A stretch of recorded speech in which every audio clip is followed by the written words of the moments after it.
everyone, I'm Kate. I'm Steph. And we are the FND Sisters. Disclaimer. Oh yeah, we're putting the fun back into Functional functional neurological neurological disorder. Just a quick disclaimer. If you identify with any of the symptoms that we talk about and you haven't got a diagnosis yet, you can comment. You can write comments in the comment section, but because we're not medical professionals, we can't diagnose you. Would love to hear from you though, and your experiences. If you've already been diagnosed with FND, if you're new to FND, if you've got a family member or a partner that has just been diagnosed with FND, we are your girls. We really do need to get a theme tune. We do. If anyone's listening that is good at jingles, I need to get on a piano. yeah. I can do chopsticks. I can do a bit more than chopsticks, but yeah. Can you? Yeah, I can play the piano. She can play the piano, guys. I never knew that. Yeah. Please make sure that you like and subscribe. The more traction that we get, the bigger this can become. The better it can become. The better. Can it come better? The more better. My English is bad. I used to teach English, actually. I am the worst with grammar and spelling. But creative writing, that's where it's at. My England is terrible. So, guys, we are having a bit of a week, even separately. So, we're not feeling great, but that's FND. We just have to roll with it. I've been in bed the past 3 days. Steph's been in bed the past 3 days, feeling quite poorly. First day was hilarious. I couldn't even get to the toilet, right? My husband was having to hold my hands because my legs were like Bambi. Yeah. They were like shaking so much I couldn't keep myself up. Yeah. They were just like that. So he was having to take me to the toilet. I needed a little bell. Doing the Irish jig. I'd give him a call when he was downstairs and be like, Alan, I need a wee. We do need bells, I think. Top tip of the day. Use a bell. I've got a tapo button. Do you? Yeah, like it's attached to all the Alexas. Yeah. And there's alarm points around the house. Yeah. So if, like, I've got one in the bathroom. So if I have a fall or something in the bathroom, I always put it on the floor. So I hit the tapo button. So he knows if I've had a fall. You can hear it. I scared my mother-in-law half to death last night because obviously we've got like a wet room shower. Mm-hmm. And I was in that. I told her I was getting in the shower because I had a fall last night as well, and she knew that. So I told her I was getting in the shower, and I just got in, and the water was on me, and I had my eyes shut, and I went really dizzy, and I went to grab the grab rail, and instead of grabbing the grab rail, I grabbed one of the sucky things on the wall, so that has all like the shampoo and conditioner on. So I grabbed that. The thing fell off the bloody wall. The shampoo and conditioner went everywhere, obviously made a huge wallop on the floor. Next thing I know, I can hear this little voice a couple of minutes later, Steph, are you all right? I'm like, yeah, I grabbed the sucky thing and not the grab rail. So I'm sitting on the shower seat, just like, oh my God, all I wanted was a shower. Oh, mate. That's a good, funny FND story, actually. At least you're laughing about it. Oh the my humiliation God, of when you fall over in the shower and you're wet, naked, and in pain. Well, it was either that or my mother-in-law was about to walk in the door and I was lying on the floor completely naked. I had the dressing gown, so obviously you can still talk to people in and out. And Alan wasn't here, so he couldn't help me in the shower. So I thought, you know what? I'll have a go by myself because we've got a shower seat as well because it's like an accessible wet room. Yeah. So I was sitting on the shower seat, but luckily I put down, we've got like 2 grey mats in our shower. They're like, it's not like anti-slip, but it's like this antibacterial wire mesh stuff. Yeah. So it helps you grip on the shower bottom. Luckily, I put those down because I normally forget. I'm terrible. I normally get in and forget. Forgotten. But because obviously I went down with the sucky thing, yeah, luckily I was on one of those. Otherwise, I would have gone over. Crazy. It's been a crazy week, guys. Mine is just, we tried reducing my the only medication that I am on, very lucky, is amitriptyline. We tried reducing it by 5 milligrams per night to try and. I'm hoping to be back at work. I've got the meeting with the head today, actually, very soon. So, but I just didn't realize the amount of pain that it masks during my day. Like all of my Yeah. bones were aching, even like just dropping it 5 milligrams.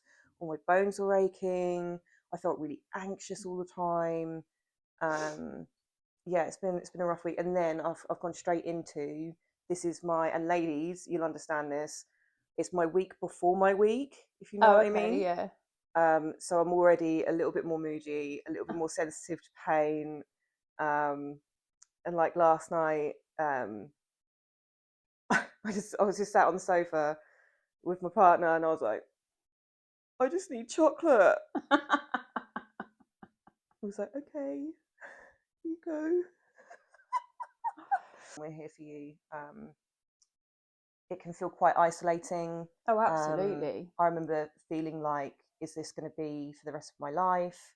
It is a chronic illness, but mine was, I didn't know that I'd be able to go out and do the normal things that I like to do. And to be honest, a lot has changed, but I'm starting to accept those changes, and like this is the way that I have to be now. So, Well, it's like your partner, who I've known for 20 years, contacted me and said, my girlfriend's just been diagnosed with something I think you've got. It's functional neurological disorder. I was like, yeah, that's something that I've got. Can you help me? yeah, And that's how we got together, wasn't it? 100%.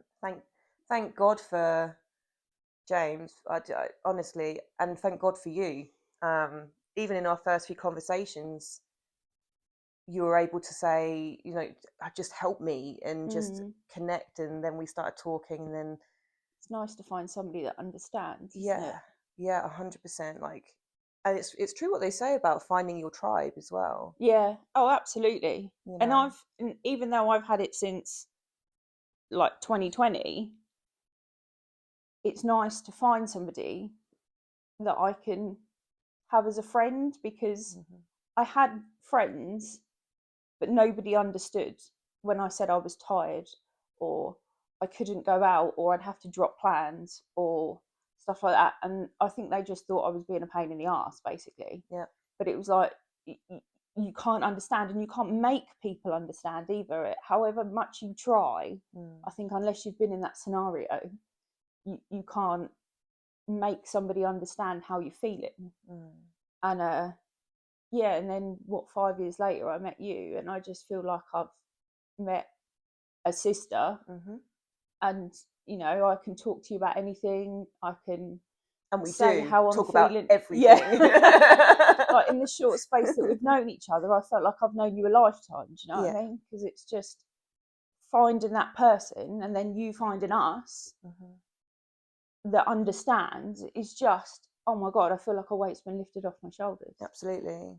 And I think, finding those people who really truly understand, because they're either going through it, or they're going through it with a partner or a family member.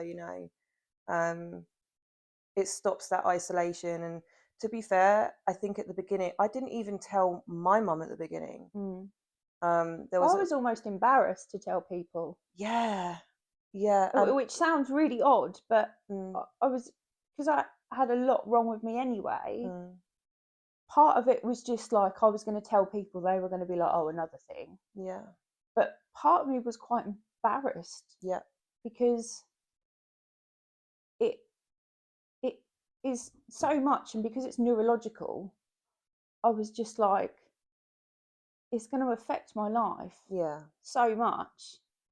And the symptoms of it, are they going to get worse? Are people going to see me at my worst point? That my biggest insecurity is that I would have, because I was having 2 to 3 episodes minimum per day, like vacancy seizures.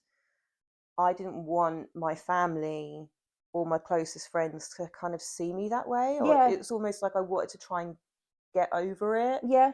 before going back out into the public or You want to going hide it, around which people. makes it worse. Yeah. And my poor partner, I mean, he at the beginning, and I mean, he didn't push me to go out and do things, but he made it clear that the worst thing was to stop completely. Yeah. And I also didn't want to isolate him as well. Yeah. Um, Oh, absolutely. but I did really struggle at the beginning, kind of.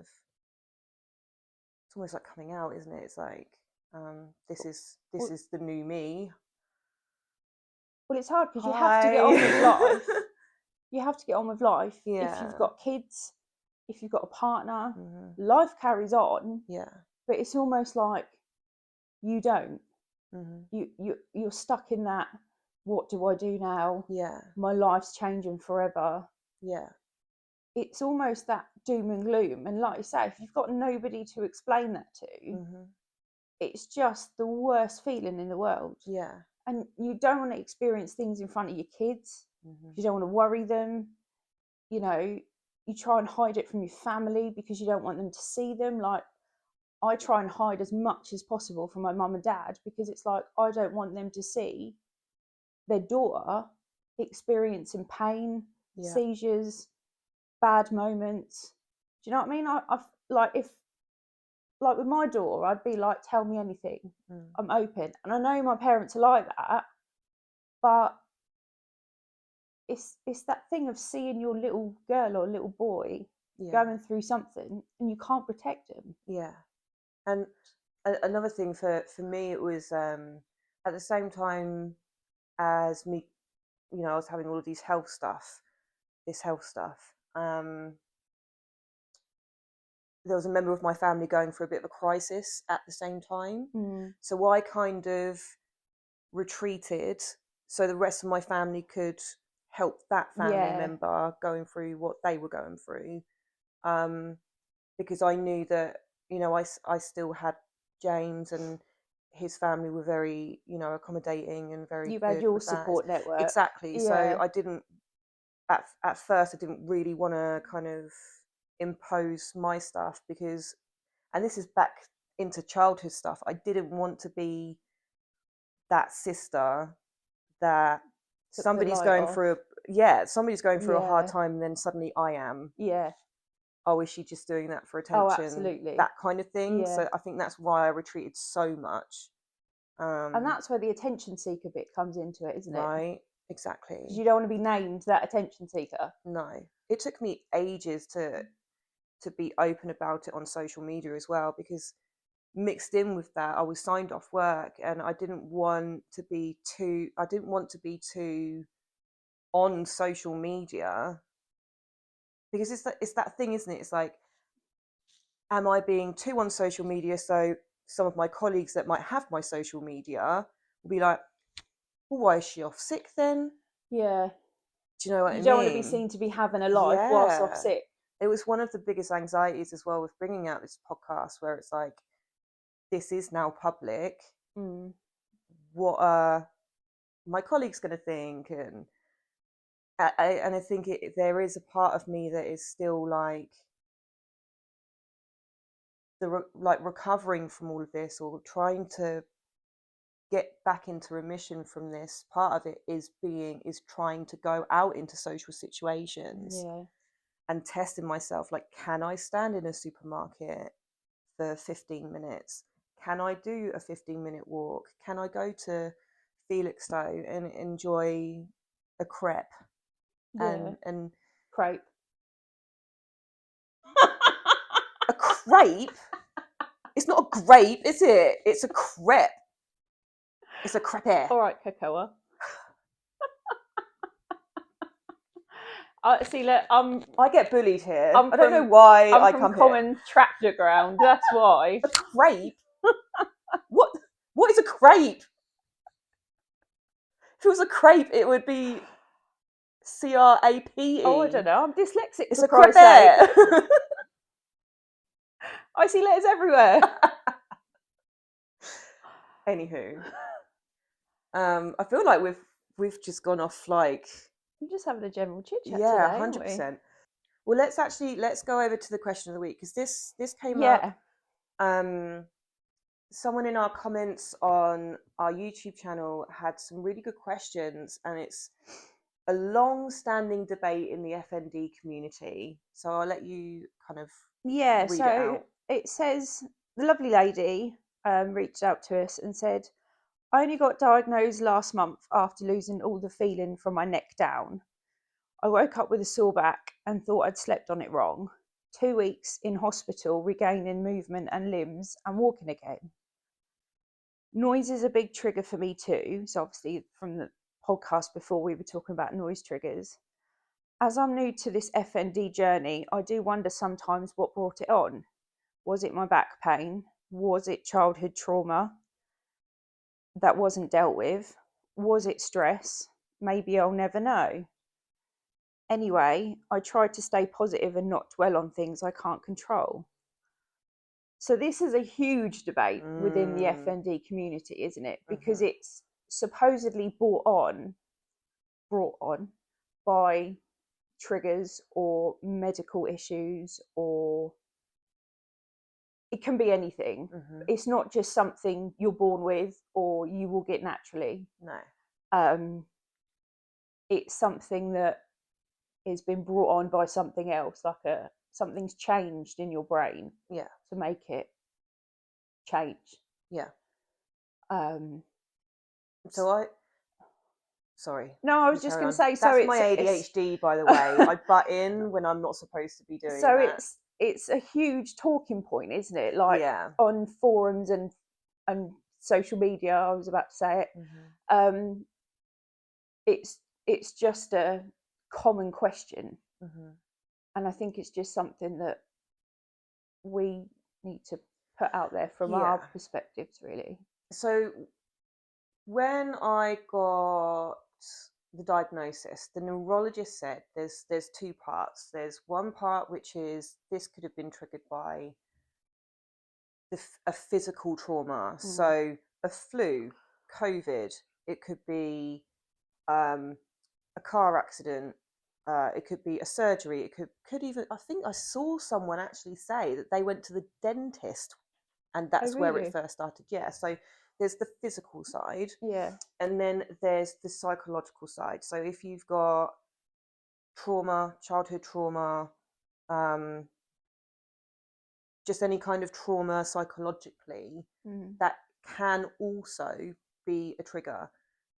Now, what it looks like and why there's such a big debate on social media is because I think because people have their own experiences and have their own lives, I think the people who it's only been triggered by a physical trauma and not a mental one, I think the people who have it's been triggered by the physical, they don't want to be told that it's psychological because no one likes to think that they've been psychologically traumatized in some way, and that's why.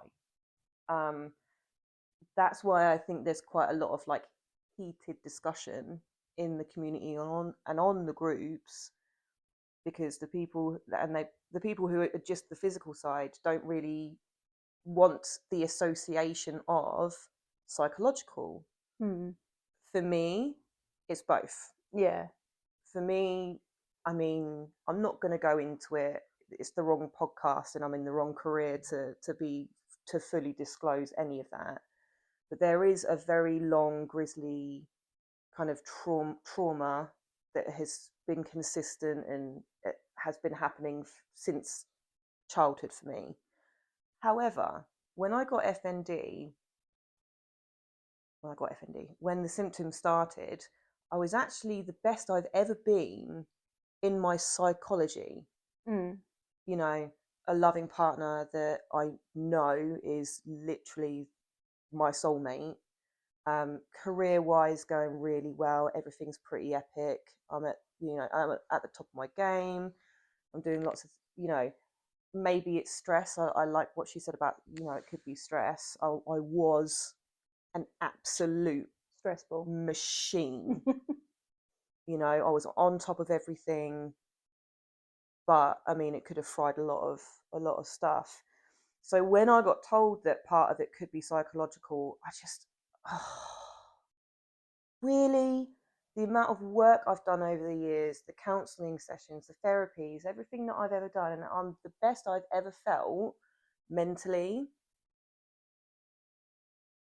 And it was a little bit discouraging. So I get why people look at the psychology side and either feel let down or feel very passionately that it's not that set off their FND. So I get it. But I truly believe that it probably is an amalgamation of both. For me as a person, doesn't mean everyone with FND. Yeah. It just, for me, I know it's there is the two parts of this. What do you think? Quite possibly be that. Mm. You just don't know, do you? Yeah. So I do understand why people get upset if they haven't got any psychological trauma. I get why they get upset, because no one likes to think that it's kind of in their head. And when Their fault, I think, as well. Because when you get trauma, I think sometimes you blame yourself. Yeah. And I think you don't want to have blamed yourself for bringing something on. Yeah. In a weird kind of way. Do you see what I mean? I don't like the thought of my past trauma being the reason why I'm like this now. Yeah. Because it kind of makes me feel like, because I haven't done a certain therapy or been on certain medication or anything like that, it's my fault that now my life is completely changed. Yeah, absolutely. So yeah, who knows? I think for me, stress was definitely a part of, and I think a lot of people were saying, Kate, you're doing too much. You know, single mum, running a department at school, doing all of the school plays, you know, running the house, the outside projects I was doing, writing a film and being involved with things outside of school. And it was a lot. And if there's one thing that having FNDs taught me, is to slow down, stop. Yeah. Because I felt like the wheels were going to spin off, but now I'm a few months into the diagnosis. I'm like, well, I've stopped, but the world hasn't ended. Yeah. Therefore, I can afford to drop things. And I think it's fear, isn't it? That if you stop, the world's going to stop. Yeah. Yeah. Because I really did feel like if I didn't work so hard, I mean, I worked so hard because before James, I spent 14 years as a single parent. And I knew that I didn't want him to become another statistic of, you know, living on a council estate. We still living on council estate, by the way. There's nothing wrong with that. But I didn't want him growing up thinking, this is me personally, thinking that it was okay not to try, not to work hard, and not to go out and try and do his best and get a job, even if it was like a part-time job, you know. So I always made sure I was in work. I took him to university with me. I did my degree. We moved about so I could do my teacher's training. And I never wanted him, I also never wanted him to be without stuff just because we were a single parent family. Yeah. Oh, absolutely.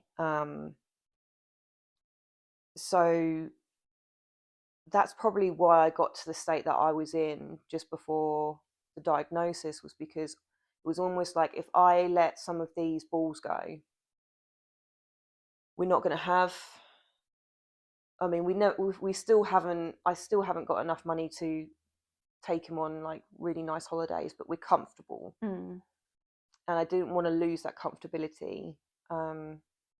It's probably why I've worked so hard to get back into work as well and do all of this physiotherapy. And I didn't feel like waiting for the NHS was an option for me, so we went private. We were able to do that. It cost a lot, but we were able to do that. But it is kind of, I just feel a lot more calm with it, and accepting that actually if I need to go part-time for my body, then that's something that maybe in the future I can consider, depending on how well going back to work goes. And I mean, you'll see it on here because I'll come onto the pod and I'll be like, it's great, you know, I'm all right, and I do the physio and blah blah blah, or I'm like, I couldn't do it, I'm sorry. So yeah, but stress, I think stress was definitely a huge part of it, and I didn't realize how, when I first went to my neurological physiotherapist, she was like, do you hyperventilate? And I was like, no, I haven't done that since high school. She was like, no, what I don't mean like breathing in and out of a plastic bag and stuff like that. She was like, a lot of people don't realize that they're actually hyperventilating in their normal state. And so she counted how many breaths in and out I had per minute. Now, you're meant to breathe in and out by doing your belly breathing 12 times a minute. Really? That's the average. That's how you should be training your body. I was breathing in and out from my chest, so I was going 22 times a minute. And that was where I was at my natural state. So some of the physio that we've done has been learning how to breathe through my belly. And the good job is that I used to be a singer, so I know what belly breathing is, you know, using your diaphragm rather than your chest. But practicing for 20 minutes a day, so 10 in the morning, 10 in the afternoon, just breathing. And I felt, as soon as I started practicing that, my seizures got milder and milder since I've been practicing that, just by practicing breathing. Because if I think back to all of the seizures that I was having, I was very and then I'd go. But now that I'm kind of more calm with my breathing and not over extending my chest breathing, it's almost like I had too much oxygen in my brain and it just cut out. Weird. Anyway, I've gone off on a tangent. I'm sorry, guys. Mine was I don't really know.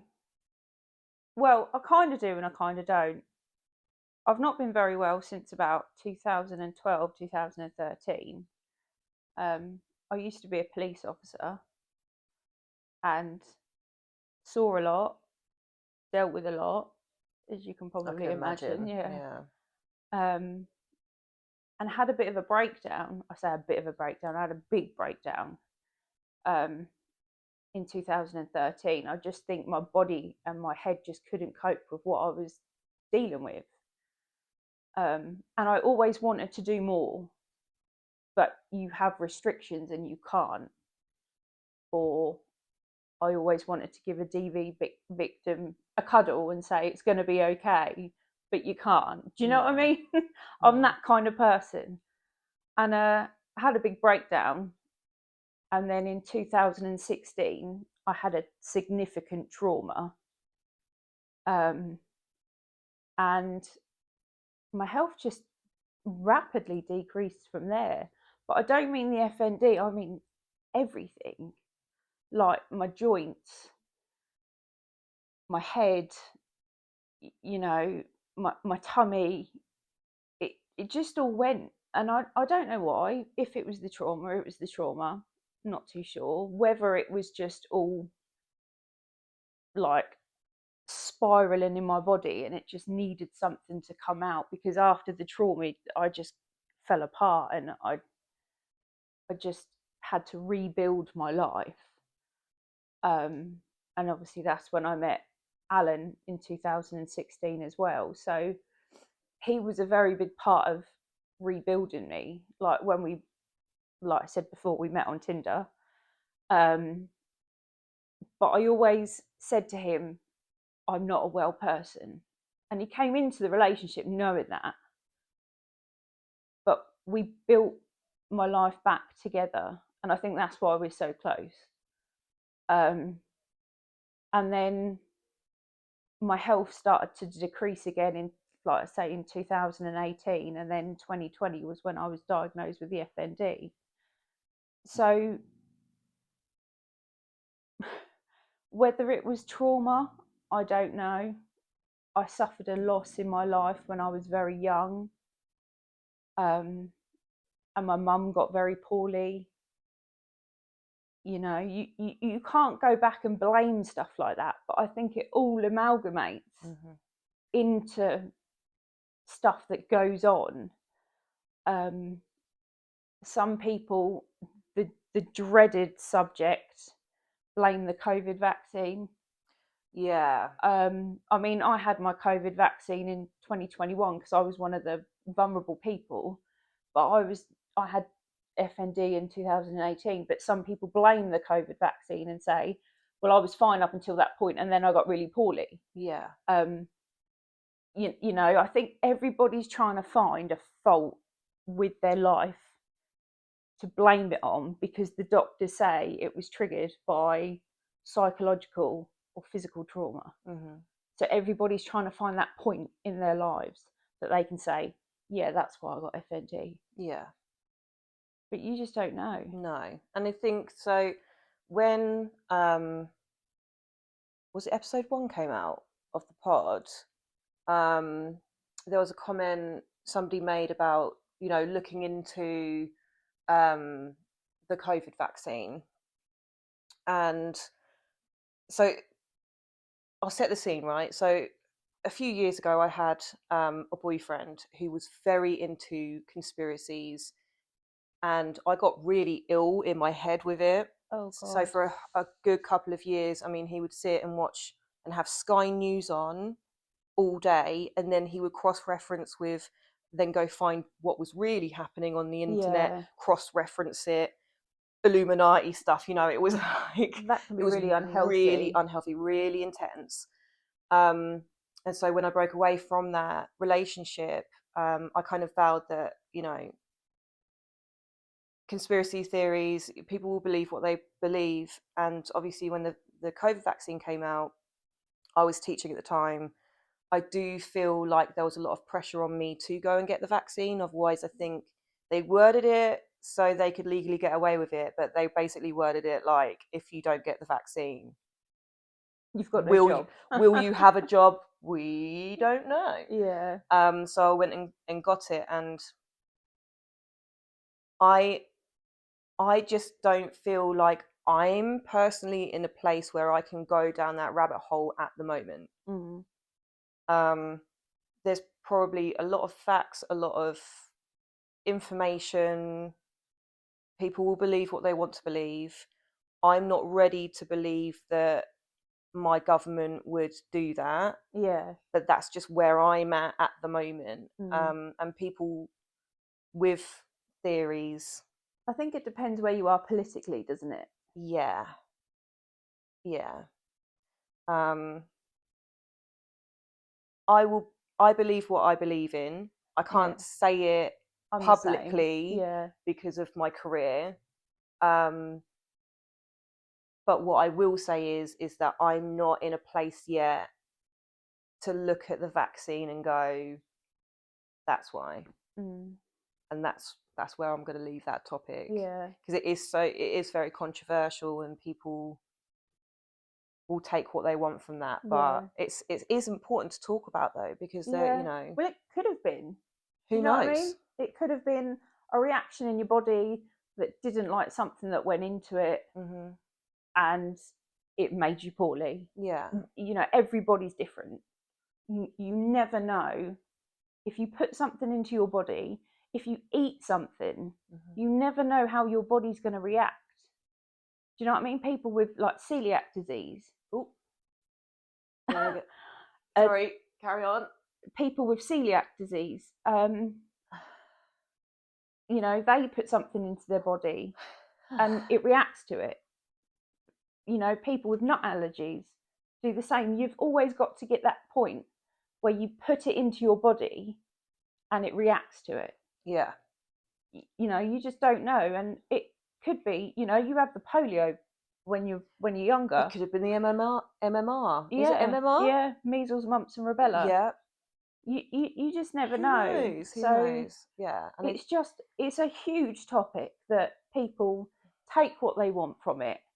Um, some people blame it, some people don't, but that's completely your opinion. I just feel like for me and my own mental health, because I've had that experience with, and I say conspiracy theories because there's, I don't know another name for it, just theories that could be true, could not be true. I can't go down that rabbit hole. It because it does it makes Opens me you up to a very, lot. yeah, it opens me up to a lot. Before, when I was in that relationship, I was very not very stable emotionally as well. Mm. So the fear for me is, if I go down that whole thing, am I going to get really ill again, like in my head? It's just not worth it. Yeah, and I think I have to just trust how I feel.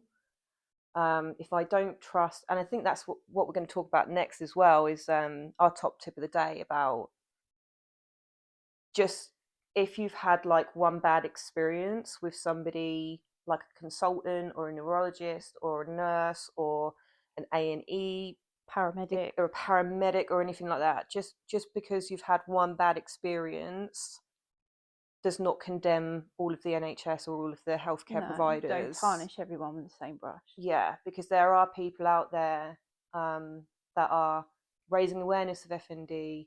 There are, I think I read an article the other day that there are FND is now being specifically pathwayed into the Yeah, syllabus it's for on the nurses, NICE. and Yeah, yeah, it's been put onto the NICE pathway. God, I'm really achy today. I'm not having a good time, guys. Yeah, it's like you could have a bad experience. Like I read all the time on forums and social media where somebody's had a really bad experience with going into A&E or having a seizure and hearing nurses talk about them saying, "Oh, it's fake. Why don't they just pull themselves out of it?"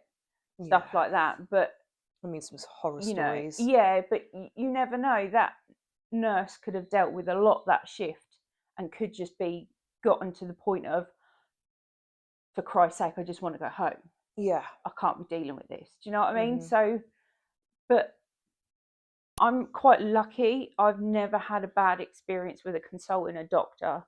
I mean, my pain management consultant, I say doctor, I shouldn't say doctor, is out of this world.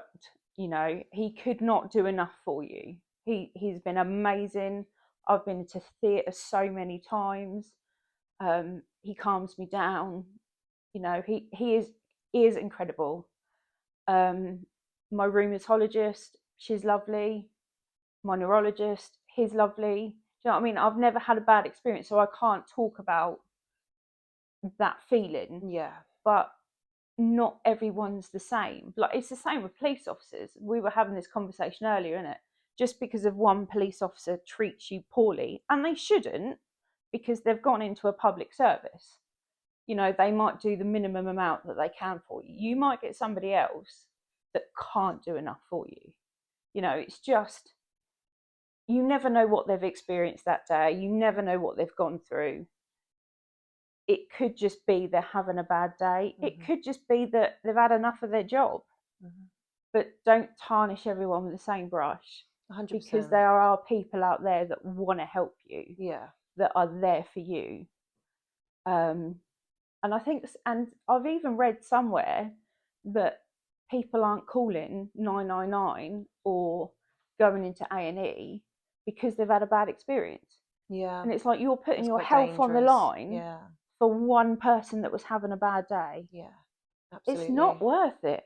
It's just like, so in teaching, you know, and there've been moments before where so much has happened in the 3, 4, 5 lessons I've had before the last lesson, and this lesson's really hard, and everything's coming at you, and this person's now not friends with that person, can't be grouped with that person, and this person, and you've got an email saying, oh, this person needs to go here, and da da da da, and someone comes in, takes one of the kids, and goes out, and it's like blah blah blah. Yeah. And then one kid just goes, no, I'm not going to do that, and it's like, ah, Yeah. and you go mad. You send them out, and I've done that before, and the amount of times where I sent somebody out, I sat back down on my desk before I've talked to them and I thought they didn't actually deserve that. And so I have the opportunity as a teacher to go back outside to that child and say, listen, I'm really, really, really sorry Use about the that. wrong tea. How that, yeah, It's is Earl it Grey. lemony? It's Lily's tea. It's Earl Grey. Oh, I've wondered why that tastes. Mine tastes like lemon. Yeah, it's Earl Grey tea. My daughter drinks posh tea. Oh God, I did when I sipped it. I was like, oh. Anyway, yeah, I've had to go to that child and just say, listen, I'm sorry about how that came out. What I said was right, but how I said it was not appropriate. Yeah. And I hope that you accept my apology, and let's talk about what just happened. I have the opportunity as a teacher to do that. When you're a nurse or a doctor or a police officer, you don't have that. No. I imagine you can't You go and make that revisit that impression. person Yeah. and go, by the way, I'm really sorry about how I reacted, because you probably never see that person again. Well, you or feel embarrassed too as you well. feel embarrassed, yeah. But I mean, I have no shame. I think anyone who knows me knows that. when I do wrong, I do and it doesn't matter if you're the head, a student, the caretaker, whatever. I will accept and acknowledge if I have been in the wrong. So I think the general message is don't condemn a whole healthcare place or person or the NHS if you've had one bad experience. Also, if you disagree with there's something doesn't feel right about either a diagnosis, get a second opinion. Yeah. Most doctors and nurses and neurologists, and they actually like it if you say, is it okay if I get a second opinion, because it helps them, because it's like, well, I'm the only person who can say this to you. What am I trying to say? It like reinforces what they've said. Yeah, and I'm sure back in the background, especially if you're in an A&E, they ask more than one person, like, well, what do you think about this X-ray, or what do you think about this scan? And it's like more of a collective anyway. But yeah, ask for a second opinion if you're not satisfied with what you've been told. But what you don't need to do is go, I want a second opinion. It's like, is it okay if I get a second opinion on that? I just want to make sure that this is a chronic illness, or if whatever it is. Yeah, and if you still feel that poorly about it, go to PALS. Make a complaint. Yeah. Voice what has happened, because the amount of people that have a bad experience and then don't say what that bad experience was, that person can never improve. If they might not realise they've said something wrong, or they've gone at it a bad way, and then a complaint comes through, and it makes them realise, oh crap, yeah, actually I did do that badly. Maybe I need some more training. Yeah. Maybe I need to work on a role play scenario of that again. What do I say? How do I But give it's that that piece of old information saying, isn't over? it? You're never going to know your faults until somebody tells you. 100%. Like I say, and they have a complaint, you have to have a response. And if you have a response from that person and they say, they give you reasons as to why they come to that decision, or they make an apology, then great. Do you know what I mean? Or it reinforces that decision, and for sure. But that's what complaints are for. Do you know what I mean? Alan works in the NHS, and he has to deal with loads of complaints. I shouldn't really say that, should I? But he deals with complaints and writes complaints, and that, speak of the devil, and that goes back to the consultant or whatever, and have to answer certain questions. Yeah.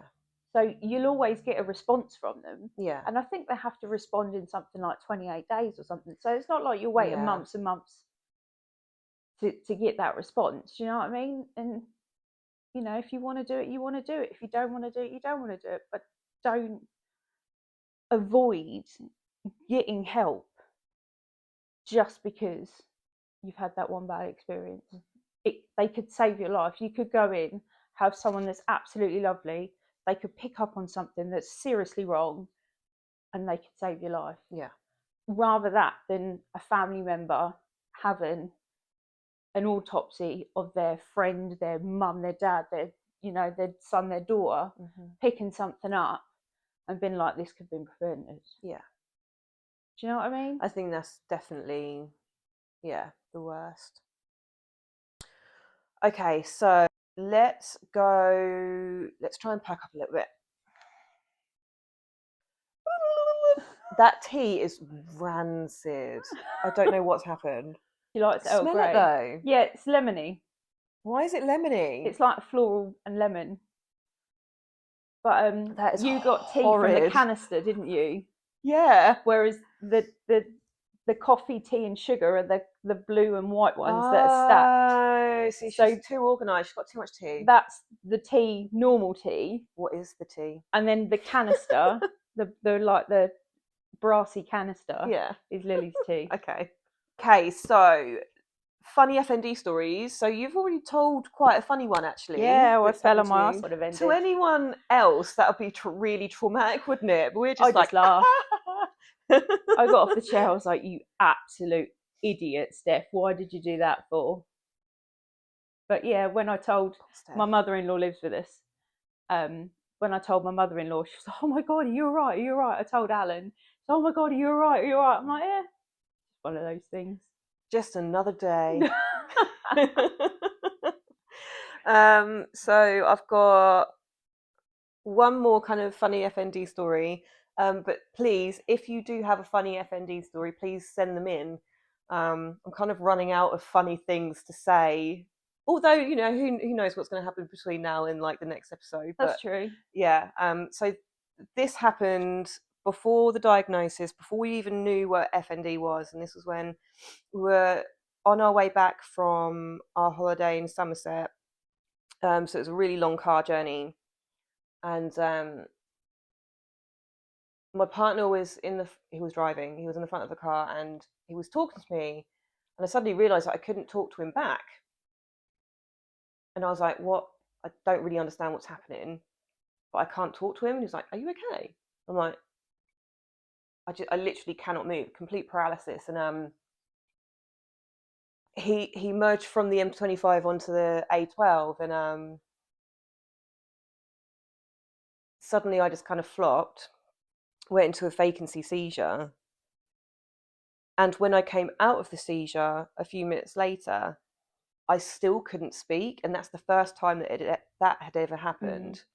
So I was then like, is this it? Is this the stroke? Yeah. Is this, because I didn't know what was going on.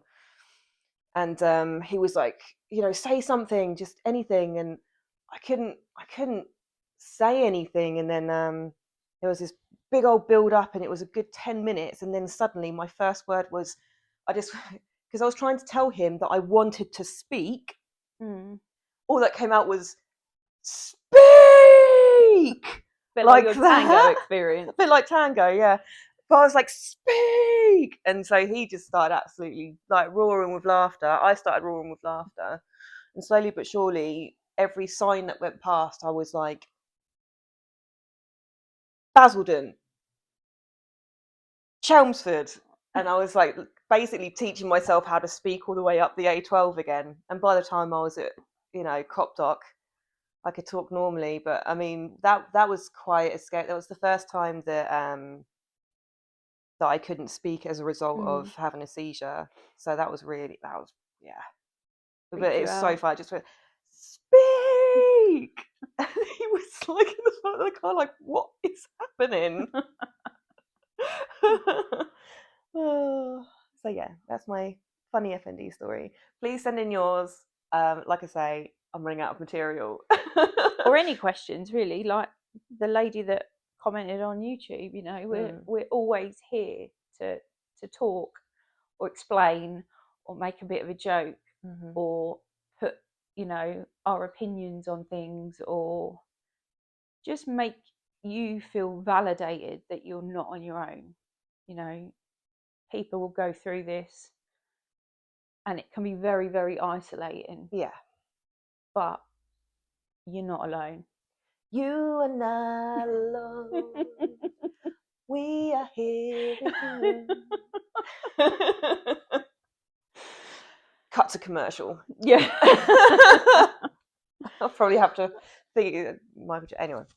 Okay, so our favourite part: snog, marry, kill. So I've taken these symptoms from a big list that we said in episode 1, and the categories are dizziness, sleep issues, paralysis. So what would you snog, marry, or kill? Dizziness, sleep issues, or paralysis? It depends what type of paralysis. So I think this is just whatever you take from that. See, I would kill sleep issues. Yeah. Because I have severe sleep issues.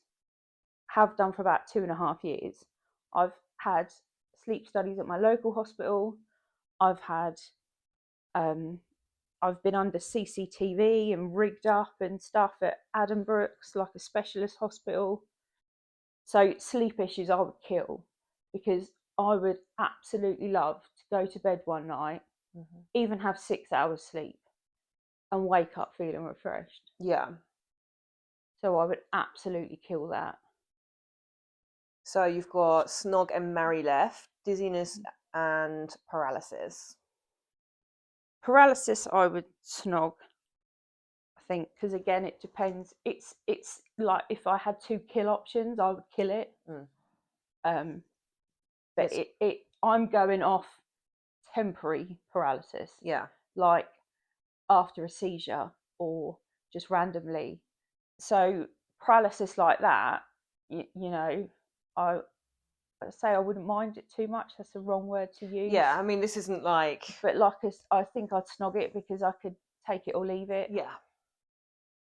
So that's marry, dizziness. Yeah, well, they're 3 quite bad options, to be fair, fair, it's aren't really they? tough one this week. I thought, let's put in a little challenge here. Yeah.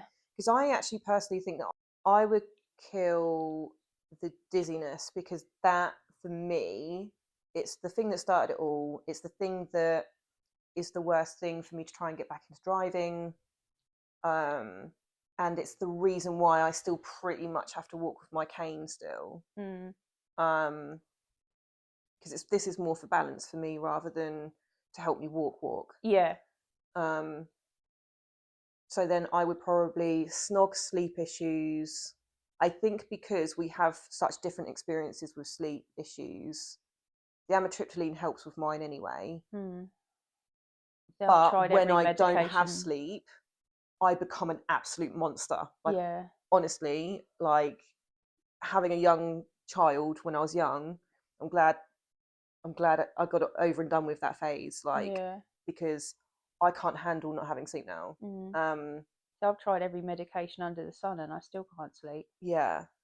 But in all of that, that means that I would marry paralysis, which I don't think I would, but it's the only option left for me. Yeah, it's hard, isn't it? It's really hard. This week's really, really difficult. Yeah. With snog, marry, kill. I'd kill all of them, to be fair. Yeah, all of them suck. I blame you. You chose them. I know. It's because I'm not thinking straight. Anyway, okay, holistic. What is a fad? What is worth it? So ever since, well, I used to do this as well anyway, but especially since the diagnosis, I've been using magnesium oil on my feet before bed. I have crazy dreams when I start doing it, and then once my body is used to having the magnesium oil on my feet at night, the dreams ease up. However, the feeling of it on my feet, because it goes like really pasty, chalky feel. So now what I do is a while before bed, I put the magnesium on, put socks on. Then before I get into bed, I then go and wash my feet, just because otherwise my sheets are all sticking to my feet and it just feels gross. When you said about it to me and I tried it, I bought the same one as you, didn't I, off Yeah. Amazon. And I tried it for about 2-3 weeks because I thought, no, I'm going to give it a go. Yeah. See how I get on. But my feet went really funny because all the dead skin off my feet was like coming around my feet, and I was like, it's like it basically, what on earth is it doing? Because it's a natural exfoliant. Yeah, it exfoliates your skin, so it makes you have dry skin on your feet. So I just make sure that I have really go on with the pumice stone. Yeah, pumice stone, and I do a lot of moisturising. I moisturise my feet every day. It has helped me sleep. Yeah. It helps me drop into a deeper sleep. But my body is different from everyone else's. So it might help you, it might not. But for me, this one works. Magnesium Oil, worth a go. For the sake of £9 off Amazon. Try it for a longer period of time as well. If it doesn't work on the first night, then what's the point in even buying it? Like, you've got to have it for at least, I would say, try it at least for a month. It feels weird, but yeah, as long as it's in your bloodstream. And I mean, you can take supplements too. It's just because now they have all different kinds of magnesium, I get a little bit over. Thing is, as well, if you buy cheap magnesium, it doesn't digest in your system properly. No. You need decent magnesium. Yeah. And there's so much out on the market now. I think people get so confused. It's too much. It just, and that makes people avoid buying it. Yeah. Because they don't know which one to buy. Because there's too much option. I don't like it. I mean, I do quite a lot of supplements anyway. Yeah. Mainly on my gut health, because I think that is where it's at, really. All of the research that's coming out about gut health and how its connection with our brains and stuff.